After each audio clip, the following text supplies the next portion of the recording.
several minutes now, and we've been doing it from the station for safety reasons for ourselves and our crews. But it started as fires in the parking lot of the precinct, and now it has moved to what appears to be the front door, and other businesses surrounding the precinct also on fire. And just from walking through there today, there's already so much devastation, an auto zone destroyed, and just so many buildings hollowed out with fire. And now there appears to be more tonight, which is just heartbreaking. The crowds you can see are massive, packed in, shoulder to shoulder. And I saw a picture on Twitter that kind of to show the scope of what is happening. The picture was taken from Hudson, Wisconsin, which is 30, 40 miles away, and you could see the glow from these fires. There's another one now at the bottom of the screen burning, and we are just watching to see how this continues to grow, the crowds, the fires, and whether control will be able to be re-exerted on what's going on. It looks like fireworks of some sort are being shot up into the air as well now. David, thanks. As we continue to look at this picture, you know, the other thing that's interesting is the chief directly 2 nights ago gave the use of tear gas and the use of rubber bullets, and gave police the authority to try to keep people out.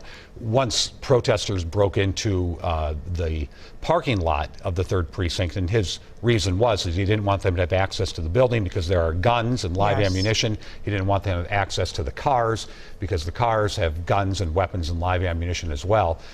Don't know if he was able to take those things out of there, but that's one of the safety concerns of having people take it over, besides the fact it's a huge public building with a lot of symbolic significance. Absolutely, and I know that the chief, as other state and city leaders, were saying that they respect the right to protest and to verbalize that.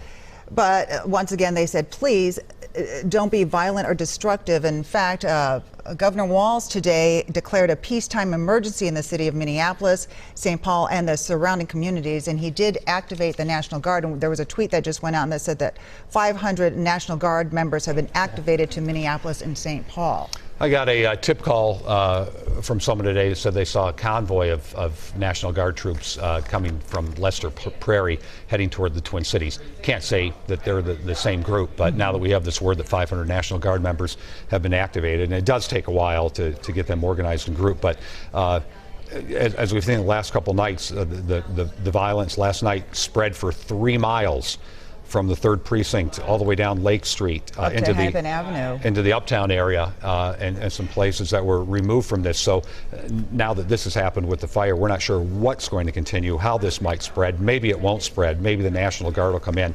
But Minneapolis is the focal point of international attention because of these riots.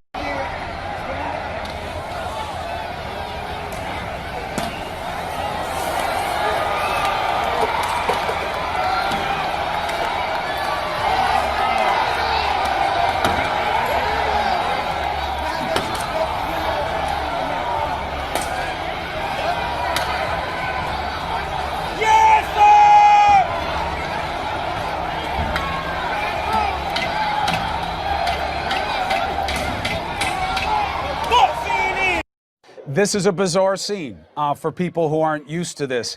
You have some people are laughing, some people are videotaping. They just threw something on fire, Chris, a firecracker. Yep. Something's on fire. Nick, you all right? You okay?